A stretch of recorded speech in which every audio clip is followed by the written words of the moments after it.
Bom dia a todos.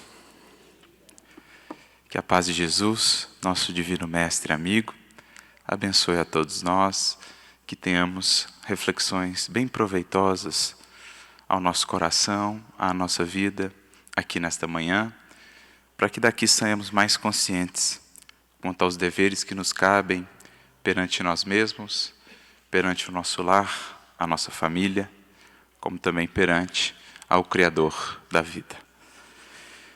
Existem duas obras da Lavra Mediúnica de Chico Xavier que me encantam particularmente. São obras não oriundas da sua psicografia, mas antes da sua psicofonia. Trato aqui da obra Instruções Psicofônicas e da obra Vozes do Grande Além. Nós tivemos aí uma verdadeira bênção para o movimento espírita, quando o querido amigo Oceano, lá de São Paulo, conseguiu resgatar também os áudios originais dessas psicofonias, em que a gente pode, inclusive, ouvir ao fundo o barulho do trem que passava no fundo do Centro Espírita Meimei, onde Chico, Arnaldo Rocha e outros amigos ali se reuniam. Mas essas obras me encantam pelos relatos que ali estão, não somente relatos de benfeitores, mas também, através do Chico, relatos de espíritos amparados por aquele grupo, que agora se preparavam para retornar à experiência física. Relatos, portanto, marcados ali pelo pincel da emoção, os próprios espíritos a falarem dos seus dramas, a falarem dos seus equívocos em pretéritas existências e agora da oportunidade de renovação, voltando à experiência material. Vinham trazer, portanto, ao grupo a sua gratidão e uma despedida, rogando ali votos, vibrações para que pudessem ser bem-sucedidos nas propostas de trabalho que agora se propunham a realizar em retornando à matéria. É aquilo que nós que vamos tendo aí a vivência mediúnica, nas reuniões mediúnicas, a bênção que é essa possibilidade de intercâmbio com o mundo espiritual, de realmente conhecer diversas experiências, de aprender com esses irmãos que vêm ter conosco, relatando os seus dramas, de perceber a misericórdia do alto atuando, amparando esses corações sedentos de renovação. Enfim, as bênçãos, as luzes que esse intercâmbio entre os dois mundos nos proporciona. E aqui separamos alguns casos para que a gente possa preparar, digamos assim, a nossa reflexão nesta manhã acerca da família, acerca do lar, do que representa, de fato, a luz da misericórdia do alto, a possibilidade da conjunção novamente ali, da união de determinados espíritos com um fim de renovação. E o primeiro relato que nos motiva nesta manhã está no livro Instruções Psicofônicas, lá ao capítulo 52, intitulado Uma Despedida. Trata-se aí de um espírito que vinha trazer a sua despedida ao grupo, agradecendo o apoio ali recebido, falando da nova proposta de reencarnação que se preparava. Ele fala, então, da sua pretérita existência, em que, estimulado ali pela mulher que amava, acabou vindo a cometer um homicídio, matando um conhecido, um amigo, tentando, diz ele, sem entrar em maiores detalhes, ou julgando que assim pudesse conservar a sua felicidade. Alegando legítima defesa, consegue ele escapar à justiça dos homens. Mas eis que aquela que era sua vítima, no mundo espiritual, vai em direção a ele, liga-se a ele, e logo aquele processo, um processo de obsessão naturalmente, ancorado na culpa e no remorso que ele trazia em seu subconsciente, logo leva a uma enfermidade, que os médicos não souberam decifrar, nem tampouco debelar, e ele vem então a desencarnar. Ele vem pintando os quadros da sua experiência após a desencarnação. As dores incontáveis, diz ele, por mais de 50 anos fica ali preso ainda à alcova, a cova escura onde estava, preso ao corpo, rememorando aquelas cenas, as cenas do homicídio, com tremendas dores, nesse processo já de expurgo ali da consciência. Ele vem pintando esse quadro para nós, que nos comove, nos leva aí à emoção e ao sentimento de compaixão a esse coração, agora em vias de renovação. Mas ele conta que, em determinado momento, já depois de tanto sofrer, ele vislumbra, ele pensa, e é algo que já lhe traz como que um raio de luz em meio àquelas trevas densas em que estava. Será que existe de fato um Deus de amor e de paz? Bastou o simples pensar para que ele pudesse sair daquela condição onde estava e ir às ruas. Ele então, pensando, bem, para que eu possa realmente acreditar, talvez, para que eu possa realmente perceber esse Deus de amor e paz, eu preciso de um elemento de ligação, eu preciso de alguma coisa que realmente me afirme essa existência. Tudo isso a gente vai entendendo melhor a partir das perspectivas que o Espiritismo nos traz, algo que o Espírito à época talvez não entendesse, mas era a sua mente a operar. Aquele processo de libertação ali da cova em que estava preso até então, era já a sua mente desconectando-se daquela fixação mental. Ele consegue voltar, entre aspas, assim, a movimentar-se, à vida, e começa a pensar nesse elemento de ligação que talvez poderia levá-lo a esse Pai, a esse Deus de amor, que ele desejava saber se existia mesmo. E ele então lembra-se da mulher amada, aquela que havia sido o motivo, o móvel daquele seu ato. Lembra-se dela e, naturalmente, sem que o saiba, não conhecia os mecanismos que operavam, mas lá a mente e o pensamento no mundo espiritual são definidores. Ele é levado a uma determinada rua, não sabe onde está, sente, porém, a brisa passar, começa a caminhar pensando naquela mulher, quando de repente a vê. Chega ele defronte de um jardim e ali estava aquela mulher amada, o objeto da sua adoração. Estava ela ali sentada, com uma criancinha no colo. Ele se aproxima dela, ela então se assusta e corre. Imagina ele qual deveria ser a sua aparência para ela assim proceder. Ele vai atrás dela e percebe então que ela se ajusta ao corpo. Isto é, ela estava em desdobramento, ajusta-se ao corpo e logo ele percebe que ela estava novamente ali, encarnada. Tinha um filhinho que trazia nos braços e tinha um homem que partilhava com ela daquele lar. Novamente despontam do seu coração o ódio, o ciúme.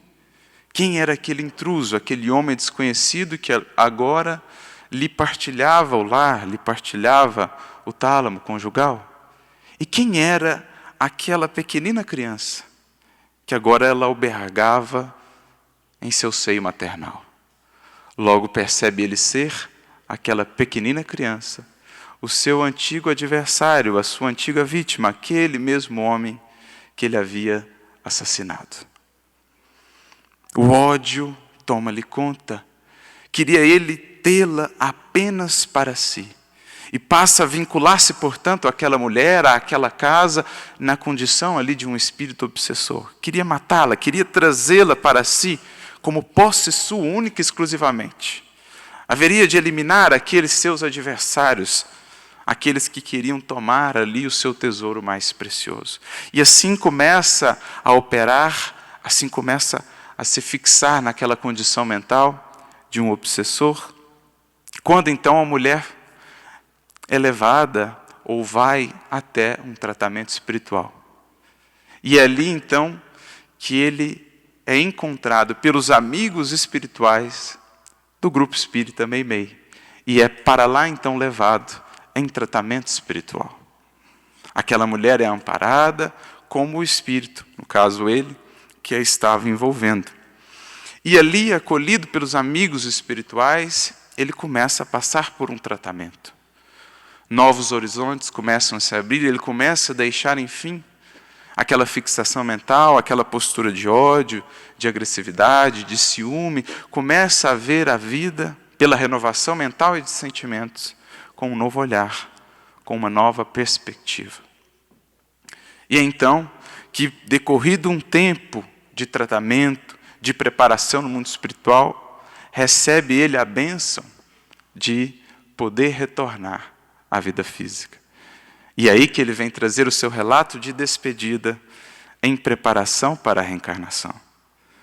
E aqui trazemos as palavras dele mesmo a descrever esse processo, quando nos diz: transcorridos 6 meses desde aquele início do tratamento espiritual, tornei ao lar que eu me propunha destruir, transformado pelas lições dos instrutores que vos orientam o santuário. Novos sentimentos me vibravam no coração. Então ele havia mudado de faixa. Ele havia mudado as perspectivas do seu olhar. Quando renovamos o coração, renovamos também a maneira pela qual enxergamos a vida, as pessoas, as circunstâncias. Por isso dizia Jesus ser os olhos, ou a maneira pela qual vemos o mundo, o que nos cerca, a melhor medida do quanto de luz ou treva ainda vai em nosso coração. Se os teus olhos forem bons, estarás em luz. Se, porém, forem maus, estarás em treva. Em renovando os sentimentos sob o amparo e instrução daqueles benfeitores do grupo, ele volta àquele lar, ele volta à presença daquela sua amada, daqueles seus antes tidos por adversários, com uma nova postura. Compadeci-me daquela que sofria tanto, ela tinha uma vida difícil, e que tanto se esforçava por reabilitar-se perante a lei. Então ela que na existência pretérita havia, de certo modo, influenciado a ter aquela atitude, o que não o eximia, claro, da responsabilidade do ato, mas ela que havia participado estava agora também, em nova encarnação, tentando se reajustar. Tanto assim que agora acolhia a vítima como seu filhinho amado, em seus braços. Contemplei-lhe o filhinho e o esposo tomado de viva compaixão. Achava-me renovado. Compreendi, então, convosco, que o coração humano, concha divina, pode guardar consigo todos os amores. Olha que lindo. Não há limite no coração. O coração não é um vaso fechado, limitado, que caiba só isso ou aquilo de amor, só esse tipo ou aquele outro de amor.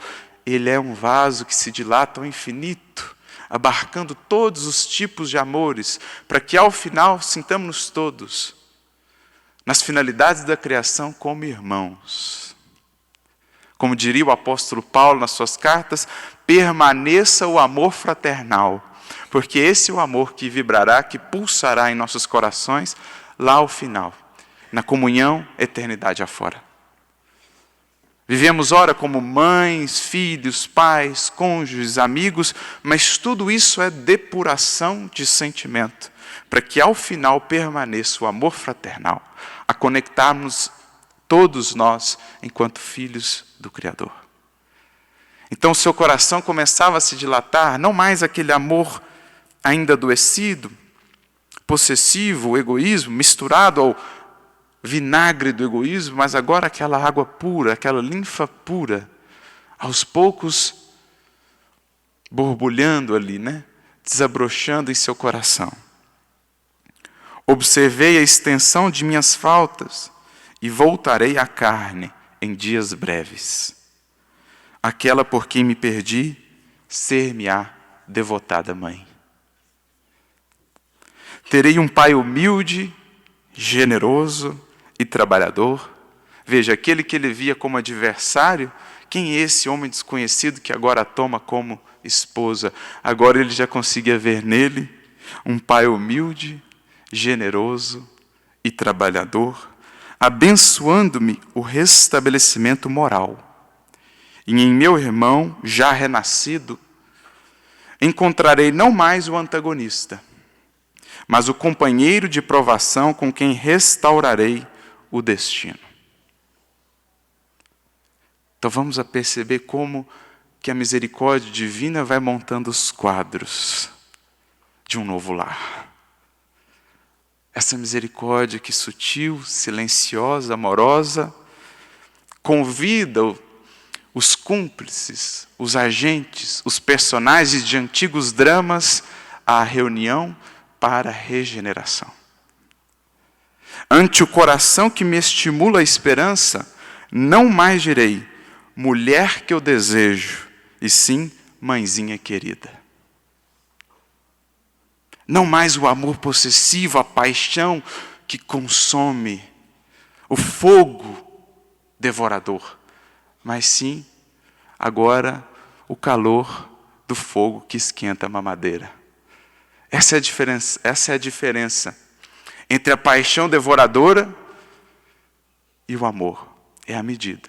Os dois são fogo, os dois são calor, mas um destrói, o outro acalenta. O outro é o fogo da lareira, é o fogo que aquece a mamadeira, e é isso o que a experiência da reencarnação, com a mudança dos quadros, das posições no seio das famílias, vai nos proporcionando. Ajustar esse fogo devorador, tornando esse fogo aquecedor, mantenedor, que é o que efetivamente haverá de perdurar. Nossos sentimentos pairarão em esfera mais alta, e de seus lábios aprenderei de novo as sublimes palavras: Pai nosso que estás nos céus. Fitar-lhe-ei nos olhos o celeste horizonte, e trabalhando enxergarei feliz a senda libertadora. Entenderei comigo semelhante ventura? Creio que sim. Tentemos sentir o que ia nesse coração. Depois de decênios de sofrimento, lidando ali com a culpa, com o remorso, enfim, um novo sol a raiar, raios de esperança novamente a lhe iluminar os destinos e o futuro. Imaginemos a aventura desse coração, que podia agora acalentar a esperança de recomeçar, de se renovar. E é por isso que ele diz: será que vocês poderiam, amigos, sentir essa aventura comigo? Creio que sim. É a aventura do náufrago que vê a boia. É a aventura do peregrino no deserto que encontra oásis. É o amor do Criador a conjugar os teios do destino, daí tirando a obra-prima da tapeçaria. É o Criador atuando silenciosamente, abrindo aos seus filhos penitentes sempre novas portas de redenção. Por isso ele diz: partirei desse modo, não para a companhia dos anjos, porque para lá chegarmos é preciso galgar os degraus, é preciso pegar o impulso, e para um dia voar, planar nas altas esferas espirituais é preciso antes caminhar pelo solo duro da terra, trabalhando, suando, chorando muitas vezes para nos purificar. As asas da angelitude se constroem no solo duro da terra. Da vivência na matéria, nós tiraremos as expressões mais profundas da nossa espiritualidade superior. Por isso partirei não para o convívio ou a companhia dos anjos, mas para o convívio dos homens, refazendo o meu próprio caminho e regenerando a própria consciência. Então esse é o primeiro caso que nós gostaríamos aqui de trazer, para que a gente possa, aos poucos, começar a entender da perspectiva espiritual o que se antecede à formação de um lar, à configuração de uma nova família no mundo? Quais são os bastidores da formação de uma família? A gente já pode perceber quantos dramas desse não existirão. Mundo afora, todos os dias se operando, com os mais diversos matizes, mais graves, menos graves, com mais personagens, menos personagens. Mas quantos dramas desse não se repetirão mundo afora? E quantos processos como esse, de formação de um novo núcleo familiar, para o trabalho reparador, não se operam todos os dias no mundo espiritual, sob a bênção do alto. Sob a orientação de benfeitores que vão conjugando essas vidas no momento aprazado, no momento mais adequado, para que os objetivos possam ser alcançados. O outro caso que trazemos está agora no outro livro, Vozes do Grande Além, capítulo 13, em que mais uma vez um espírito chega ali em tom de despedida, de gratidão ao grupo Meimei, pelo acolhimento, pelo tratamento que havia recebido ali alguns anos antes. Estava ele agora também em vias de reencarnação. E ele então conta a sua história. Conta que havia chegado ao grupo feito um duende de loucura e de sofrimento. Não sabia por quanto tempo havia perambulado entre as trevas, sem saber onde estava, sem saber quem era. Tal era o obscurecimento da sua consciência, da sua razão. Mas ali, amparado pelos benfeitores, submetido a determinados processos de tratamento espiritual, processos magnéticos, consegue ele ir aos poucos recobrando a sua memória, lembrando-se da última encarnação. Quando nos primeiros lustros do século XX, vivia ele no Rio de Janeiro, e era um jovem leviano, um jovem interessado apenas nas facilidades do mundo, nos prazeres materiais, e que logo conhece uma outra jovem, herdeira de um pai muito rico. Um senhorzinho já que estava, na visão dele, prestes a desencarnar. Então logo ele elabora o plano. Irei me casar com ela, porque assim que ele partir, dou um jeito logo de me apropriar de todos esses recursos, para então realizar os meus intentos. Dito e feito, consegue ele o matrimônio, e não pouco depois, bem brevemente depois do matrimônio, de fato, o pai da sua companheira parte, e amparado ali por uma procuração que ele havia convencido-a de assinar, ele toma posse de todos os bens dela, uma pequena fortuna, uma fortuna considerável, e foge para a Europa, deixando-a ao abandono. Lá na Europa, vive por 5 anos, entre os excessos de todos os tipos e a dissipação daquela fortuna. Jogos, mulheres, prazeres. Logo, tudo aquilo ele consome nesses excessos e colhe de retorno uma tuberculose e a carência material. Abatido, desalentado, resolve voltar ao Brasil. Já com primores de um arrependimento na consciência pelo que havia feito.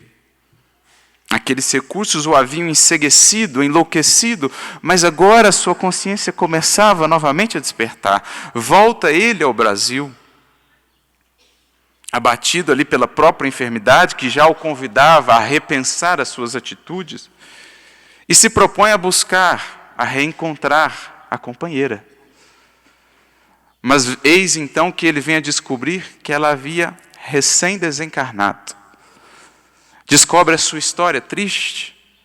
Uma vez abandonada por ele, havia buscado a manutenção da vida num prostíbulo, onde contraiu ali uma doença infecciosa e veio a desencarnar abandonada, desiludida, numa casa de acolhimento a pessoas enfermas.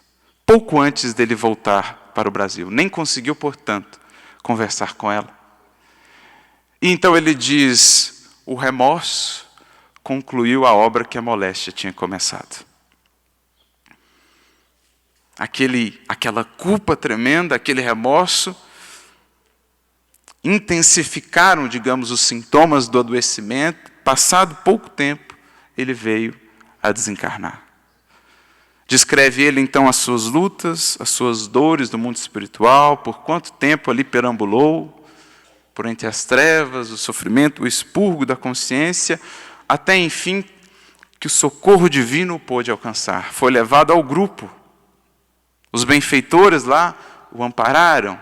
Foi submetido aos processos terapêuticos, estudava, se preparava, e logo que veio a ter mais consciência, voltou a vibrar no seu coração, na sua mente, esse anseio de avançar, de progredir. O que fazer para reparar, para me regenerar? E então diz ele que ouvia dos seus benfeitores espirituais: meu amigo, ninguém avança sem saldar as suas dívidas. Então, para que a gente possa voltar a avançar, é preciso reajustar o que ficou ali preso, amarrado. É preciso buscar novamente os nossos credores. Então ele pensou, quem são os meus credores? E logo veio à sua mente, como a maior de todas as suas credoras, a antiga companheira. Quis ele buscá-la, mas veio saber que ela estava em piores condições do que ele. Estava ela ainda presa a falanges das sombras, em completo desequilíbrio. Desequilíbrio esse que ela adentrou, muito influenciada por ele. Então não conseguia ainda um tratamento direto com ela. Mas tanto rogou ao alto, tanto se preparou, que recebeu a oportunidade do retorno. Estariam juntos novamente na matéria. Ela, mesmo nesse estado ainda de inconsciência, seria com ele enviada à matéria para que juntos pudessem iniciar um processo reparador.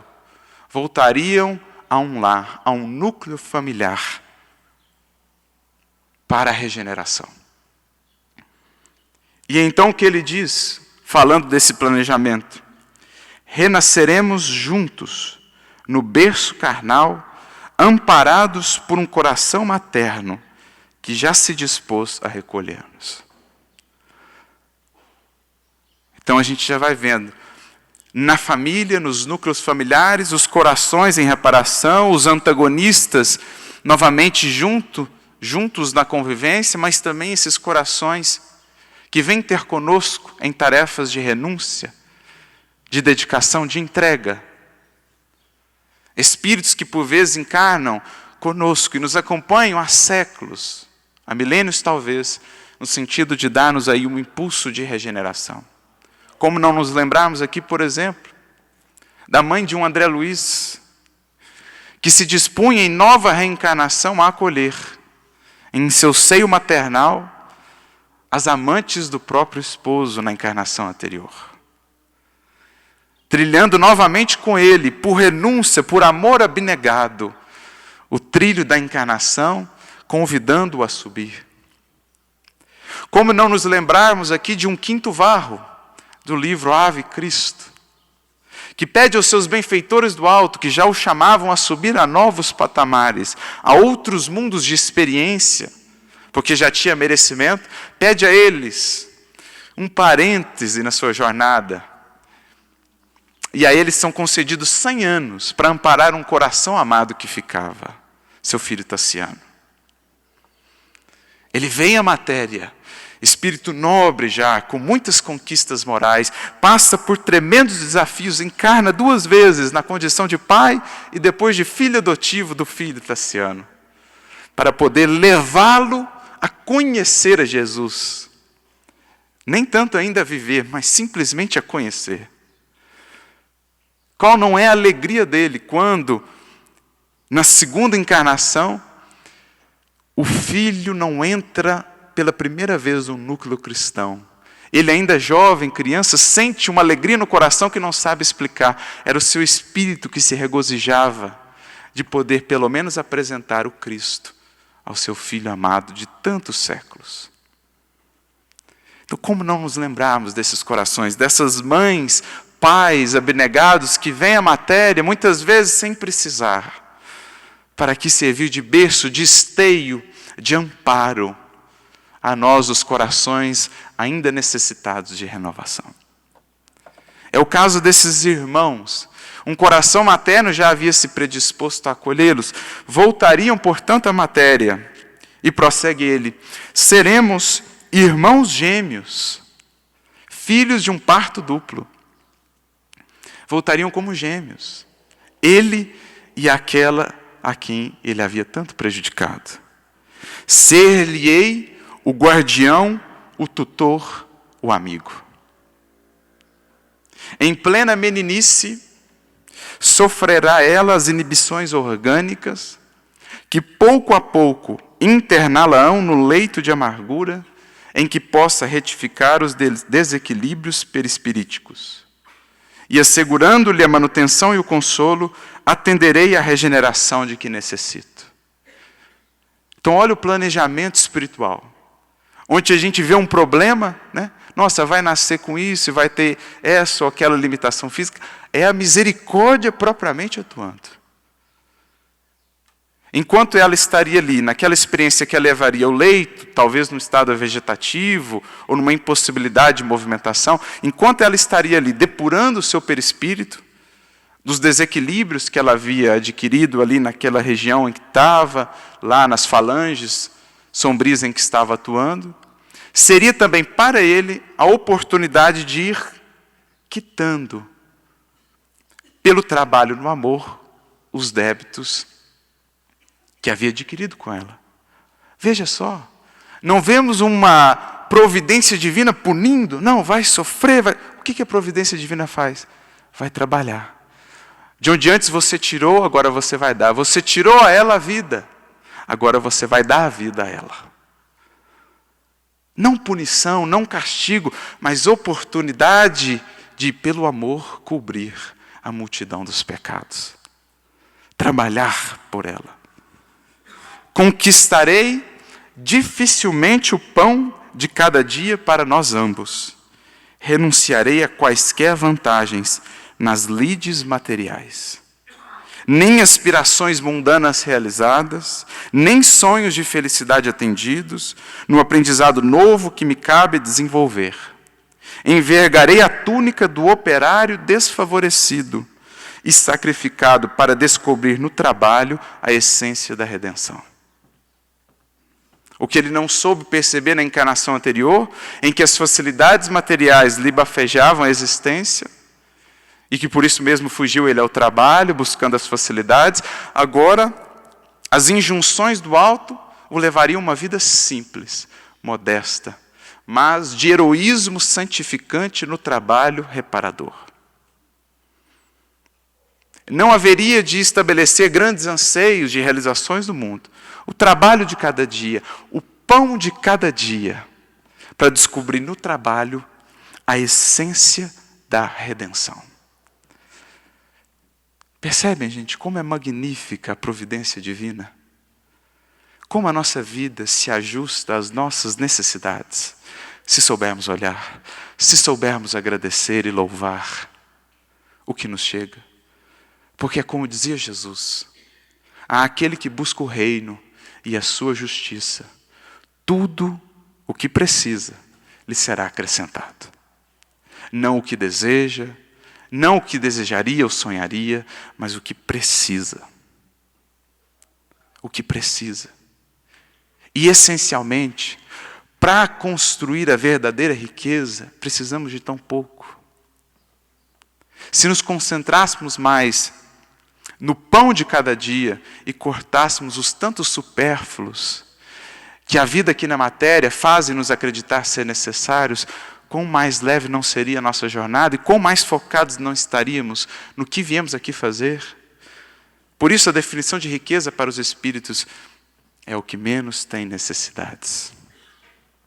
Por isso dizia-nos o Chico, em comentário à oração do Pai Nosso, naquela parte em que se fala do pão nosso, dizia o Chico, na sua simplicidade riquíssima: meu filho, enquanto nós nos contentamos com o pão, tudo vai bem, nossos problemas começam na manteiga.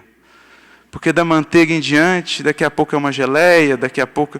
E assim a gente entra numa espiral de necessidades fictícias, que a gente julga, sem elas não seremos felizes. É claro que no mundo devemos realizar, devemos buscar, mas meditemos bem, é necessidade ou é desvio do foco? Porque quantas vezes, à caça de supérfluos, não fugimos do que é essencial. Então a própria vida, muitas vezes, vai nos conduzindo, se a gente soubesse lê-la melhor. E é o caso dele, sem anseios de grandes realizações materiais do mundo. Mas essas são muitas vezes as encarnações de maior crescimento para o espírito. Uma Alcione que vem apagada para redimir uma família, um grupamento espiritual, uma Lívia, um Quinto Varro. Quantos desses heroísmos anônimos que não fazem espíritos verdadeiros vencedores do mundo espiritual? E, prossegue ele, devotado e contente, montarei guarda à companheira que caiu por minha culpa. Ser-me-á irmã torturada e querida, por quem devo adiar a concretização de qualquer esperança no que se refere à minha aventura pessoal. Então não formaria ele família, não teria ele grandes planos, para o quê? A sua vida estaria dedicada agora a devolver a vida que havia tomado daquela companheira. Entretanto, não sou só devedor de simples patrimônio moral. Não tinha ele de resgatar ou de dar a ela novamente esse patrimônio moral que dela havia levado, surrupiado. Mas perante as leis divinas, devo-lhe ainda dinheiro terrestre, em moeda brasileira. Então devolveria ela também os recursos materiais através desse trabalho que a sustentaria na presente encarnação. E assim voltava ele à matéria com esse anseio, com essa esperança de se regenerar. Minha palavra, pois, segue ele mais adiante, nesta noite, é um adeus e um agradecimento, constituindo igualmente, em nome das leis de Deus, uma lição que devemos aproveitar. E ele põe o versículo que havia sido comentado na reunião daquela noite em que ele se manifestou: concilia-te depressa com o teu adversário, enquanto estás a caminho com ele. E ali ele estava a reconciliar-se com aquela companheira, para que pudessem, enfim, avançar em direção a novos horizontes. Antes, ele disse: compete-me restituir-lhe a importância que lhe pertencia, acrescida com juros de mora, que pagarei vintém por vintém, até que nos desvencilhemos do cárcere de nossos débitos, recuperando, enfim, a oportunidade de progredir que Formosa nos sorria no alvorecer deste século. Então tinham lá tudo para, naquela encarnação anterior, poderem progredir, os recursos materiais que poderiam patrocinar ainda mais, se bem utilizados, o seu progredir. Mas se perderam, criaram ali a necessidade de um reajuste, de dar uma volta, de voltar àquele ponto para ajustar, para então avançar em direção a novos horizontes. Isso é, meus amigos, um pouco, alguns quadros singelos que trouxemos aqui, para que a gente possa meditar o que é, de fato, o reencontro de corações num lar. Esses são 2 quadros, com as suas características, com todo o seu passado, com todos os seus fatores e variáveis. Agora pensemos em cada lar, em que esse mesmo trabalho se efetua sob a bênção de benfeitores espirituais do mundo maior. É a misericórdia divina, permitindo-nos, pelas vias da reencarnação, com o esquecimento temporário, mas com as tendências aqui em nosso coração, estarmos diante daqueles com quem temos dificuldades, estarmos também junto daqueles com quem temos afinidades, para, nesse grande templo, nessa escola das almas, que dirá Jesus é o lar, possamos todos nos regenerar e avançar. É a misericórdia atuando. Isso é um lar. Imaginemos quanto tempo não seria demandado no mundo para que o ódio, para que as sombras, para que o ciúme, para que a vingança pudessem ser de fato diluídos, não fossem os lares, não fossem as bênçãos da reencarnação com o esquecimento que lhe é característico. Por isso é a reencarnação, é a oportunidade de retornar, tendo no lar esse portal. É aí um dos pilares fundamentais, um dos recursos mais essenciais do Criador para a progressão das criaturas humanas. Algo que talvez demandaria séculos para ser trabalhado. Um ódio para ser vencido, uma vingança para ser esquecida. Talvez numa encarnação, na conjunção ali no lar, se bem aproveitada, se bem vivida, se trazemos a esse lar elementos de renovação com o Evangelho do Cristo, algo que demandaria milênios talvez se resolve numa encarnação. Isso é o lar. Por isso eu recorro aqui a uma mensagem do benfeitor Emmanuel, em diálogo, comentando o diálogo de Jesus com Nicodemos. Mensagem que está no capítulo 110 do livro Caminho, Verdade e Vida, intitulada Vidas Sucessivas, em que ele comenta o diálogo, de Jesus com Nicodemos, em João capítulo 3, não te maravilhes de te haver dito, necessário vos é nascer de novo. Então Emmanuel começa a mensagem dizendo que muitos tentaram aí desconstruir a ideia de que essa fala de Jesus fazia referência à reencarnação. Algumas compreensões antigas em outras vertentes teológicas diziam que não se tratava ali de reencarnação. Mas Emmanuel diz, está claro, ali está um elemento fundamental. Falava-nos o Mestre desse recurso que é um recurso necessário, imprescindível no mecanismo da criação. Por isso ele diz, a reencarnação é lei universal. Sem ela, a existência terrena representaria um turbilhão de desordem e injustiça. À luz dos seus esclarecimentos, entendemos os fenômenos, ou todos os fenômenos dolorosos do caminho. De fato, como entender tantos dramas humanos, tantas disparidades, tantas diferenças nas circunstâncias de vida, nas experiências vividas por cada um? Como entender as antipatias, as simpatias, as resistências e as facilidades sem esse elemento da reencarnação? Seria um turbilhão caótico. Mas quando a gente vê de uma perspectiva mais elevada como as vidas vão se conjugando, os destinos se entrelaçando, a gente vai entendendo melhor os dramas humanos, as relações humanas. A gente vai entendendo melhor o que é de fato um lar, a oportunidade de aqui retornar. O homem, prossegue ele, ainda não percebeu toda a extensão da misericórdia divina nos processos de resgate e reajustamento.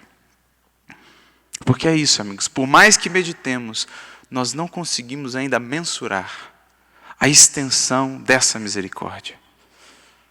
Como dizia Paulo nas suas cartas, nós não conseguimos medir, ele usa lá uma expressão interessante, a largura, a profundidade, a grandiosidade desse amor.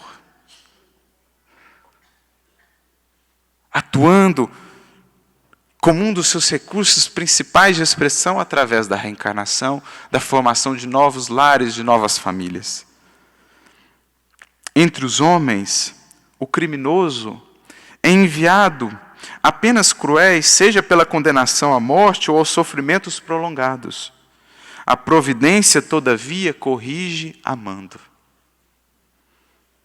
Dia virá que nós, seres humanos também, corrigiremos amando. Estaremos mais habilitados a separar o pecado do pecador. O espírito mortal, ser com imenso potencial da sua condição transitória, ainda marcada por sombras e imperfeições. Dia virá que a nossa justiça realmente se alinhará com a justiça divina. E então, corrigiremos. Corrigiremos sim, porque é necessário, mas amando. Então a providência corrige amando. Não encaminha os réus a prisões infectas e úmidas. Determina somente que os comparsas de dramas nefastos troquem a vestimenta carnal e voltem ao palco da atividade humana, de modo a se redimirem uns à frente dos outros. Que é o que a gente viu por esses casos. Como o caso lá de Segismundo também, no capítulo 12 do livro Missionários da Luz, que havia assassinado, numa encarnação anterior, o companheiro daquela a quem amava, e agora se preparava para retornar à vida espiritual, sendo acolhido pela sua vítima, que seria agora seu pai, pela sua amada, que seria agora sua mãe. Então o Criador, a providência, não perde tempo ali atacando, julgando. Ela convida aqueles mesmos comparsas a voltar à arena humana, a voltar ao solo do mundo, trocando as vestimentas, trocando os nomes, com o esquecimento temporário, mas com as tendências para o reajuste, para se redimirem uns perante os outros. Para a sabedoria magnânima, nem sempre o que errou é um celerado, como nem sempre a vítima é pura e sincera. Então Deus não olha aquele que cometeu um equívoco, por maior que seja, não olha para aquele indivíduo vendo apenas a sombra. O Criador vê sempre além. Não existem aos olhos da providência divina vítimas e algozes integrais. Seres apenas no patamar em que estamos, puros, angelicais e outros seres perversos e cruéis. Existem contrastes de luz e sombra. Mas a proposta da providência é realçar a luz. E por isso voltamos a estar juntos. Deus não vê apenas a maldade que surge à superfície do escândalo. Conhece o mecanismo sombrio de todas as circunstâncias que provocaram o crime. O que aconteceu com a vida daquele indivíduo para que ele chegasse àquele desatino? Algo que vem lá, talvez, de séculos atrás. E ele vai medindo, vai analisando a necessidade, as circunstâncias, as atenuantes. Isso é misericórdia. O algoz integral, como a vítima integral, são desconhecidos do homem. O pai, contudo, identifica as necessidades dos seus filhos e reúne-os periodicamente pelos laços de sangue ou na rede dos compromissos edificantes, a fim de que aprendam a lei do amor entre as dificuldades e as dores do destino, com a bênção de temporário esquecimento. Então, a partir dessas revelações, nós vamos nos habilitando um pouquinho mais a perceber o que é essa extensão da misericórdia divina. E quem são aqueles que estão conosco ali. No nosso lar, muitas vezes, sim, a nos desafiar em termos de vivência e renovação. Mas a gente vai vendo também quanto de amor, o quanto de misericórdia está ali naquele projeto que nos uniu. Quais são os bastidores que nos levaram ali a estar juntos? Quantos corações amorosos interviram? Quanto tempo foi esperado para que essa junção pudesse ser feita? Como a gente vê em alguns casos na obra de André Luiz, o espírito do mundo espiritual que toma consciência da necessidade de renovação quer voltar para reparar, mas os benfeitores então dizem, espera, agora tem que esperar, você tem que esperar as circunstâncias se ajustarem de novo. Você tem que esperar aquele lá que você prejudicou estar mais habilitado para voltar. Você tem que esperar uma série de coisas. E a grande informação é que muitos de nós assim esperamos, muitos de nós assim ansiamos por estar novamente com estes que hoje nos desafiam na convivência. Rogamos, clamamos, ainda sabendo que muitas vezes seria uma prova difícil. Mas nós rogamos. Me recordo até de O Livro dos Espíritos, quando Kardec, conversando com os benfeitores, falando acerca da escolha das provas na vida material, Kardec fala assim, bom, mas se o espírito escolhe, não será natural que ele escolha as mais fáceis? As vidas, as existências mais fáceis? E os espíritos respondem assim, para vós, talvez, mas aqui cessam todas as ilusões. E o espírito sabe que muitas vezes nas provas mais desafiadoras está a maior bênção, a maior oportunidade de alavancar a sua progressão espiritual. Como dizia também nosso querido professor Eurípides, com a morte só morrem as ilusões. Então o espírito lá percebe a riqueza, o valor daquela experiência, sabe dos desafios, mas roga, clama a Deus a oportunidade de lá estar novamente. Assim é a nossa família. Não um problema, mas antes a solução. A família nunca é um problema. O familiar nunca é um problema, mas antes, solução. É o recurso de que preciso, de que careço, para a minha depuração, porque aprendemos com a doutrina espírita. Felicidade real em nada está vinculada com circunstâncias exteriores. Se vincula apenas ao estágio, ao nível de depuração, de desenvolvimento espiritual do espírito. E não há depuração sem libertação dos antigos hábitos, dos antigos vícios, das antigas imperfeições. Não há depuração, não há acréscimo de felicidade íntima, profunda, sem construção de virtudes. E não há construção de virtudes distantes da convivência depuradora.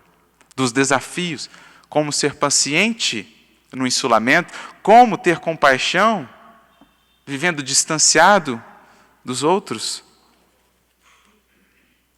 O que é a luz distante das sombras? Se ela não está ali em meio às sombras justamente para se realçar a beleza e a importância da luz?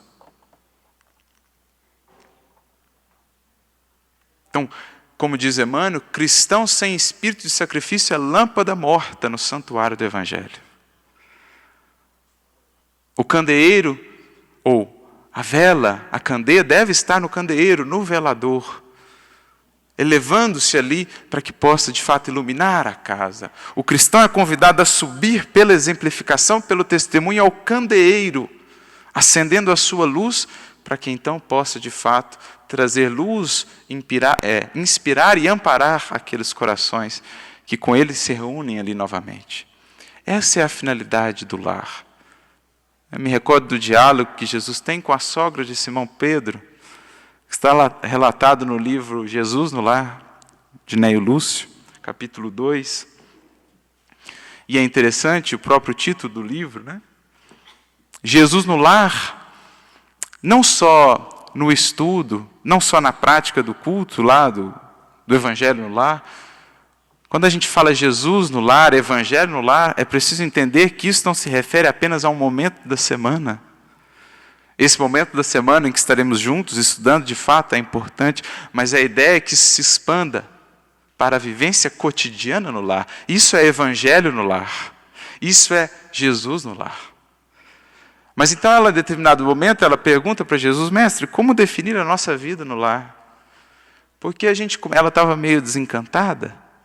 Talvez a convivência com Simão fosse difícil, Simão não era lá uma personalidade muito fácil, né? Meio turrão, meio duro. Então ela dizia, a gente começa a vida no lar, repleta ali de flores de esperança, de compreensão, de promessas, e daqui a pouco são os espinhos, as pedras, as desilusões. E Jesus então define para ela, o lar, minha filha, é a escola das almas. É o templo onde a providência divina nos habilita pouco a pouco ao grande entendimento da humanidade. É o primeiro núcleo ali onde somos convidados de fato a viver o amor abnegado, o amor renúncio, o amor que não espera, o amor que simplesmente ama. Primeiro ali para com 3, 4 corações, porque como quereremos ser instrumentos do Mestre perante a humanidade, se ainda não conseguimos fazê-lo entre 4 paredes, debaixo de um teto.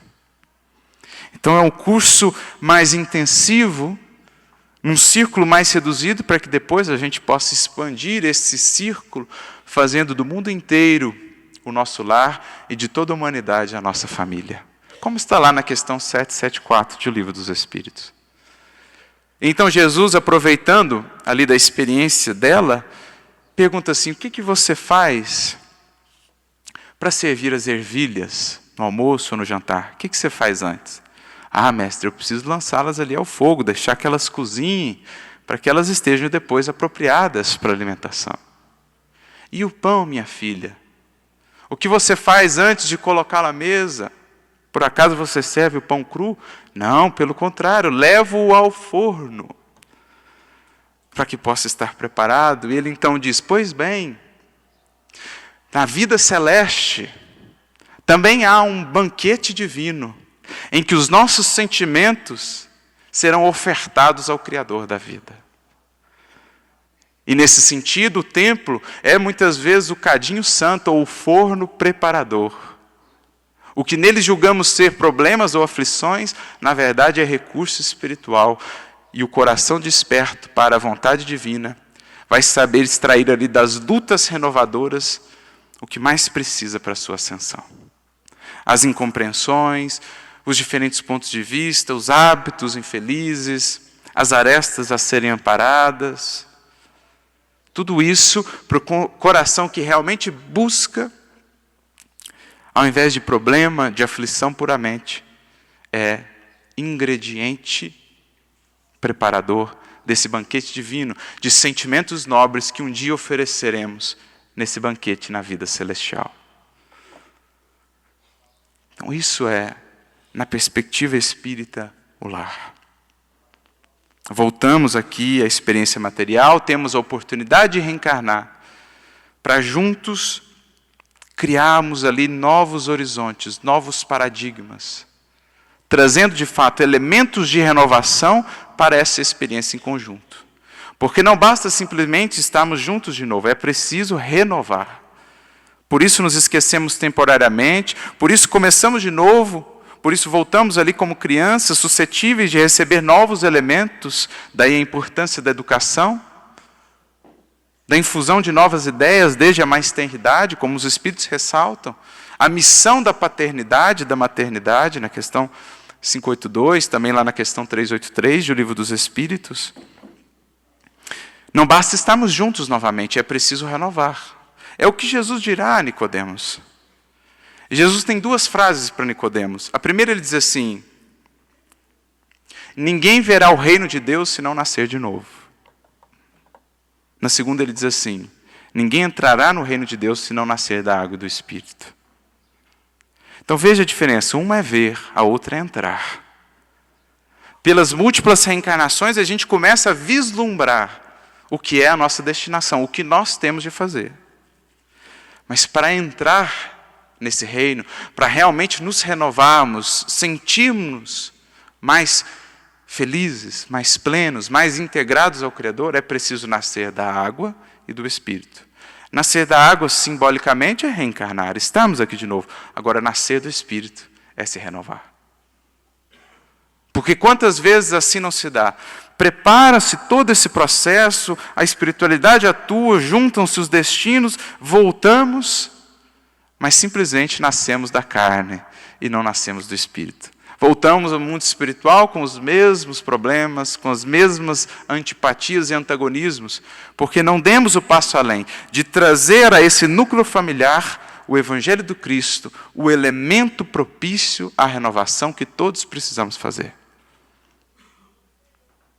Os pais, no esforço regenerador de si mesmos, no esforço educativo para com os filhos honrando os pais. Isso é o Cristo em nosso lar. Isso é Evangelho no lar. Não só a prática daquele dia na semana, mas a vida cotidiana convertida em instrumento de renovação e depuração com Jesus. Isso é o Evangelho. Quando trazemos de fato a nossa família, então há renovação. Ainda que outros estejam ainda mais refratários, aquele que se ergue na exemplificação no lar, no testemunho cristão, se torna um convite, um chamamento aos outros que com ele convivem para que um dia possam também avançar. Talvez não naquela encarnação, mas temos a eternidade. É o que uma Joana de Cusa ouviu. Cusa, naquela encarnação, ainda não despertou, ainda não se abriu a mensagem renovadora, mas certamente no transcurso dos séculos, assim se deu. Inspirado, motivado pela exemplificação daquela mulher. Como foi o caso do nosso querido Emmanuel. As sementes lá ficaram hibernando. Em surgindo o momento propício à luz do sol do Cristo, elas germinaram. E ele então reconheceu o testemunho daquela mulher, que o alçou, que o convidou a subir novos degraus de iluminação. E até hoje ele segue ao encalço daquela que tem por companheira, por, digamos assim, aquela que lhe abriu os horizontes do Cristo. Então, um coração que se ergue no testemunho com Cristo no lar, já vai se convertendo em fonte de renovação para todos. Talvez não naquela experiência, mas certamente as sementes ali estarão. Isso é trazer o Cristo como elemento de renovação da nossa vivência no lar. Humildade, generosidade, benevolência, compreensão, amor, os recursos de redenção. Porque não é o Evangelho um livro.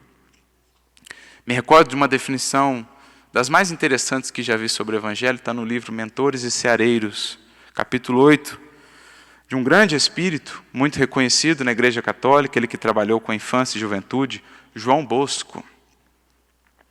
Está muito vinculado à ordem dos salesianos e outras ordens, um grande educador. E ele dirá assim, o Evangelho não é um livro simplesmente. É um templo de ideias infinitas, miraculosa escola das almas, estabelecendo a nova humanidade. O Evangelho é um conjunto de ideias, como dirá Emmanuel, de amor e fé transformadora, que o Cristo trouxe ao nosso plano para que possamos nos alçar aos planos divinos. Porque é preciso conceber, é preciso entender, ideias são elementos vivos, que atuam em nosso íntimo, estabelecendo atos e fatos e, portanto, o nosso destino. Quando trazemos as ideias do Evangelho, os arquétipos, as sementes que o Cristo traz, a ideia da humildade, a ideia do perdão, a ideia do amor, aquilo são como que sementes que passam a operar em nosso ser. Isso é o Evangelho, miraculosa escola das almas, que vai aos poucos estabelecendo a nova humanidade, isto é, o ser humano renovado, feito agora à luz do Criador, tendo em Cristo o modelo definidor. Isso é trazer o Evangelho para o lar. Isso é fazer da família, de fato, um núcleo de renovação, de libertação.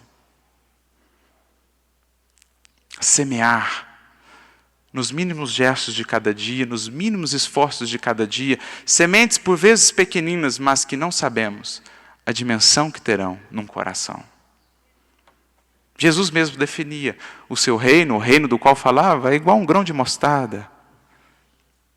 Quem olha de fora talvez não veja a grandiosidade do potencial que ali está. Assim são os nossos mínimos gestos no lar. Pareçam talvez grãos de mostarda, mas a gente não consegue mensurar o que eles vão gerar. Amparados pelo adubo do tempo, pelo arado das dores, que alcançarão todos os corações, aquelas sementinhas um dia haverão de germinar, fazendo-se novos frutos, frutos de redenção. Então, assim, entendendo esse processo, amigos, que nos reuniu novamente naquele núcleo que chamamos por lar, que saibamos transformar esse lar de fato, nesse templo, que possamos vê-lo como essa escola, onde ali estão professores diferentes, não aqueles que veremos nas escolas, não aqueles que veremos na casa espírita, que são também professores, mas sobretudo aqueles professores que conosco convivem diariamente, ajudando-nos a desabrochar em nós os frutos, as flores do nosso espírito, a perfumar, embelezar, sustentar o mundo, a nós mesmos e aos outros corações. Façamos do nosso lar um núcleo, uma escola de regeneração com Jesus. Sejamos nós a porta que permite ele adentrar esse lar e que ele possa então irradiar, sendo mais uma célula na construção dessa sociedade que um dia almejamos ter. Uma sociedade amorosa, fraterna. Mas para que cheguemos até lá, preciso se fará que cada núcleo, que cada lar, a começar pelo nosso, possa ser uma célula do Cristo, de regeneração e educação no mundo. Tragamos Jesus para o nosso lar, para a nossa família, e então teremos de fato renovação, redenção, para novos patamares de aprendizado e de luta. E que o Mestre nos abençoe a todos. Muita paz.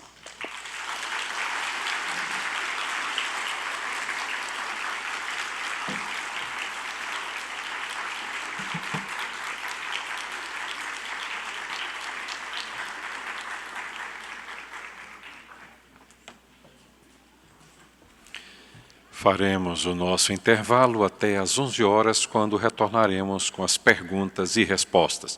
Nós temos o pessoal do apoio à disposição com lápis e papel. Até logo mais. Em uma encarnação, podemos encerrar um círculo de compromissos do passado através da família? Sem dúvida.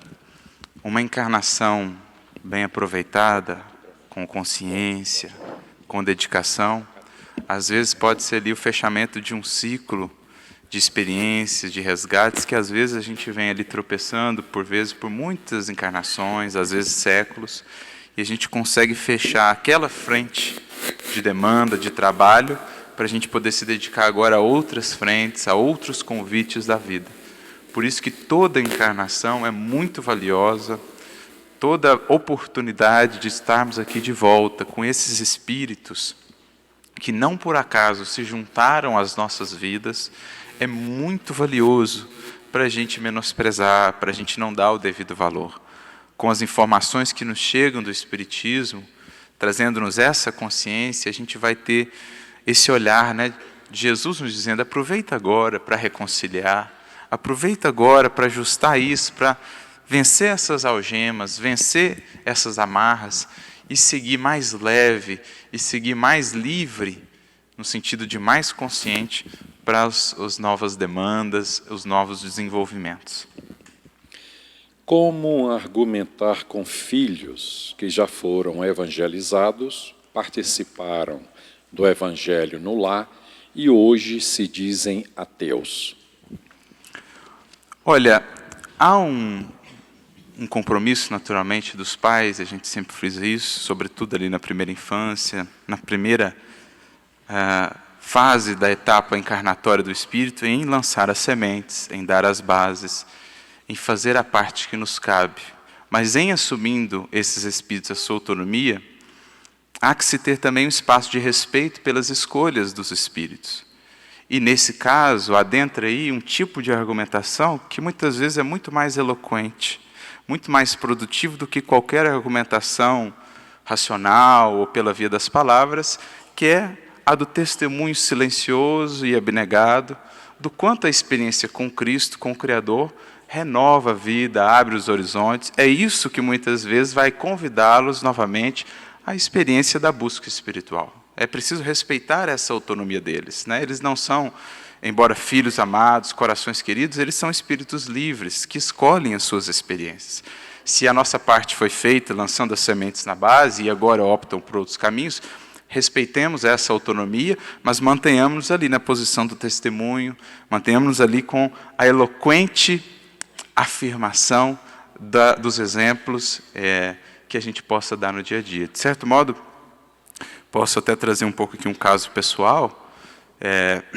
Eu nasci já em berço espírita, minha mãe se tornou espírita quando estava grávida de mim, fui evangelizado, iniciei ali a mocidade espírita, mas por volta de 13, 14 anos, eu me afastei completamente do espiritismo.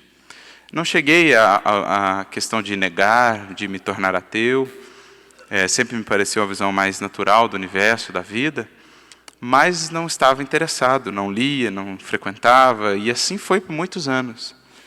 E minha mãe, que é talvez a maior responsável pelo pouco que hoje posso fazer na seara espírita e por essa busca que tenho na seara do Evangelho, ela soube respeitar essas escolhas, esteve ali sempre presente, atuante, aguardando os momentos adequados para agir e atuar. E foi assim que por muitos anos fiquei distanciado. Só ao final da faculdade, em momentos desafiadores, de provas, de buscas, essa sede voltou aí a me consumir, a sede de porquês, a sede do para quê, para onde me encaminhava. E foi então nesse momento crítico em que comecei a me reabrir novamente para a busca espiritual, para realmente me tornar espírita. Foi nesse momento que ela atuou prontamente, não só com a sua presença ali também. Nesse momento ela me deu 2 obras que me marcaram muito a vida, a obra Paulo Estevão, Leon Denis, Depois da Morte, e essas obras então foram de fato um divisor de águas na minha vida.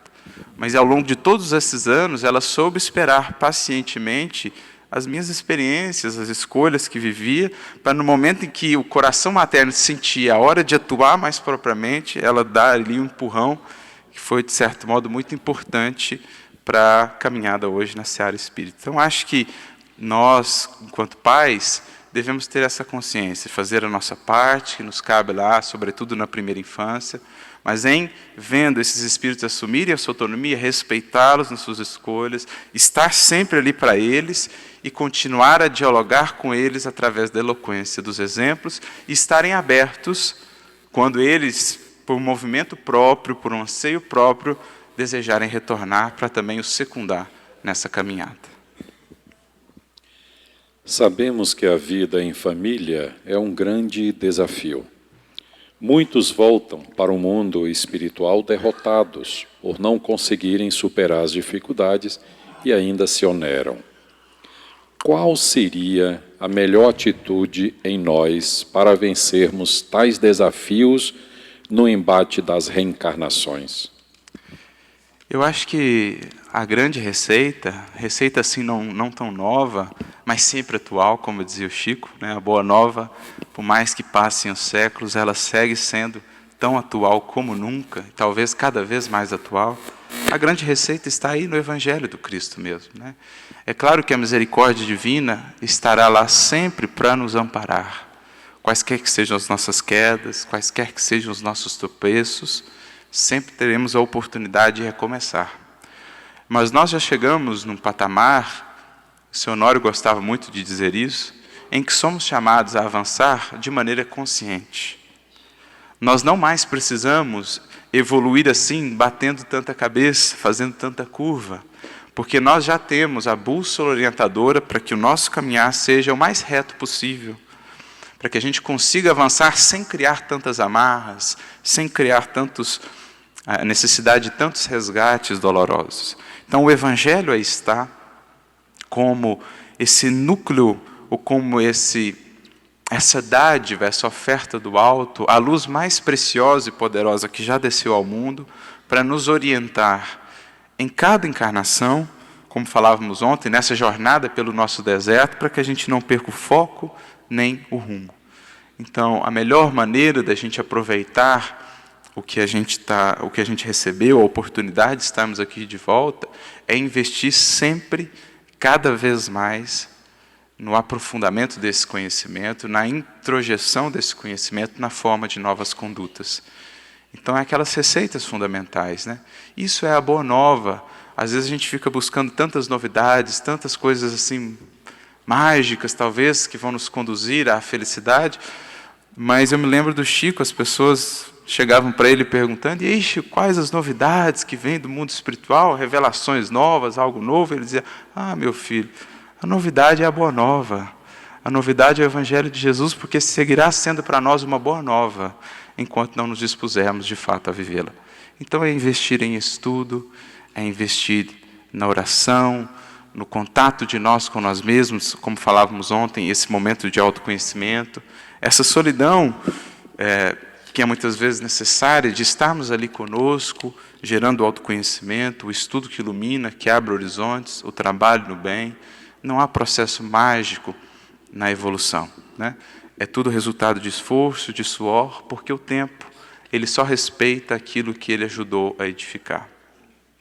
Então, os ingredientes para o grande banquete divino, do qual um dia poderemos usufruir, o banquete da comunhão do reino de Deus, os ingredientes são tempo, paciência, perseverança, constância, disciplina, esforço. Como dizia resumidamente Jesus, no Evangelho de Lucas, pela vossa paciência ganhareis as vossas almas.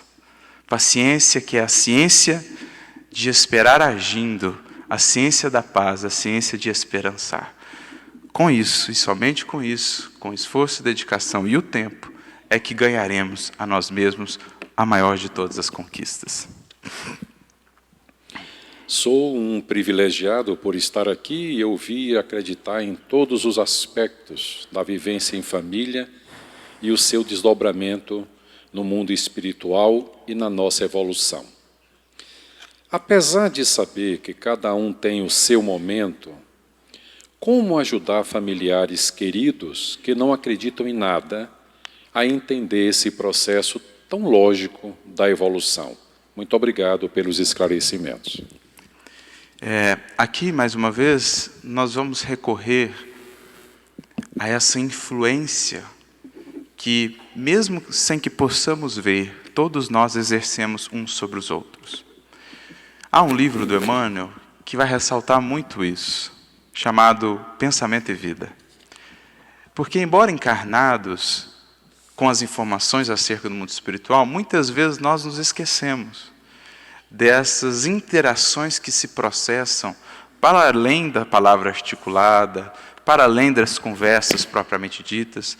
Nós nos esquecemos dessas interações que existem constantemente entre nós e aqueles com os quais convivemos, entre nós e aqueles em quem pensamos. E há alguns capítulos muito interessantes nessa obra. Um me chama sempre muita atenção, que é o capítulo 9.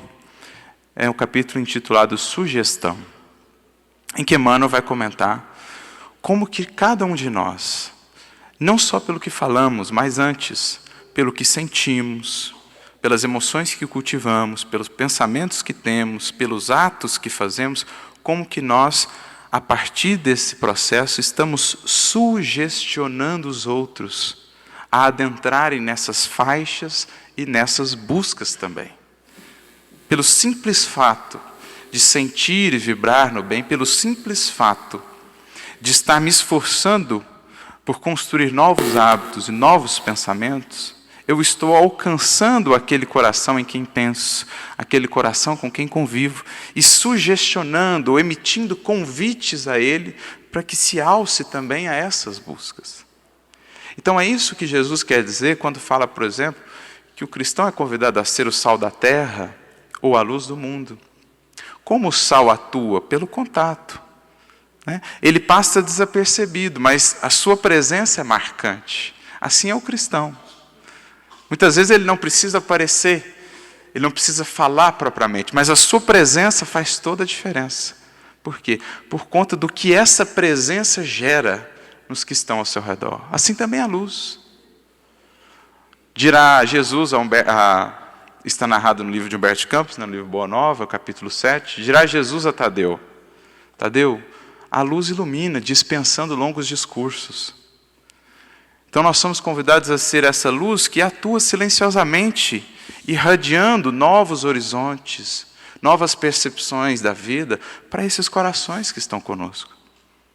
No testemunho da exemplificação, por exemplo, diante da dor, quando eu passo pela dor, pela experiência de um revés com fé, com resignação e confiança, isso marca.